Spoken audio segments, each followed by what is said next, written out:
Student, આપણે ગુજરાતી મીડિયમની અંદર ધોરણ 10 ની અંદર ચેપ્ટર નંબર 13 આંકડાશાસ્ત્ર ભણવાનું છે. હવે એને ભણવા માટે આપણે સૌપ્રથમ સૂત્રની તમને ખબર હોવી જોઈએ.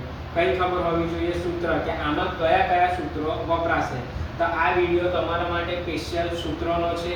તો તમે જોઈ શકો છો કઈ રીતે તમારે સૂત્ર લખવાના છે અને કયા કયા સૂત્રો આવશે. તો જોઈ લો. સૌપ્રથમ સૂત્ર છે તમારું પહેલું મધ્યક. મધ્યક એટલે x બાર, જેને મીન કહેવાય છે. ઇંગ્લિશની અંદર શું કહેવાય? તેને મીન કહેવાય. બીજું એમાં છે સીધી રીત આવે. એની અંદર કઈ રીત આવે? સીધી.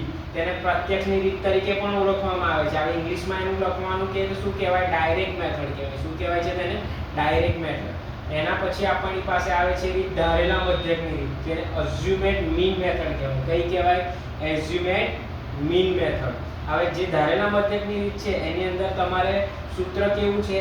x બાર બરાબર a પ્લસ સિગ્મા fi છેદમાં સિગ્મા fi. કેવું છે આપણું સૂત્ર? x બાર બરાબર a પ્લસ સિગ્મા fi છેદમાં સિગ્મા fi. ત્યારબાદ આવે છે આપણી પાસે પદ વિચલનની રીત. કઈ રીત આવે છે? પદ વિચલનની. પદ વિચલનની રીત કઈ છે? x બાર બરાબર a પ્લસ સિગ્મા fi છેદમાં સિગ્મા fi ગુણ્યા h. બરાબર છે. કયું પદ વિચલનની રીતમાં શું વાપરવાનું?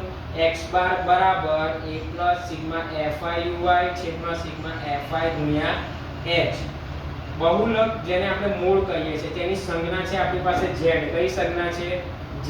હવે z બરાબર l પ્લસ કૌંસની અંદર f1 માઈનસ f0 છેદમાં 2f1 minus f0 minus f2 કૌંસ પૂરો ગુણ્યા h.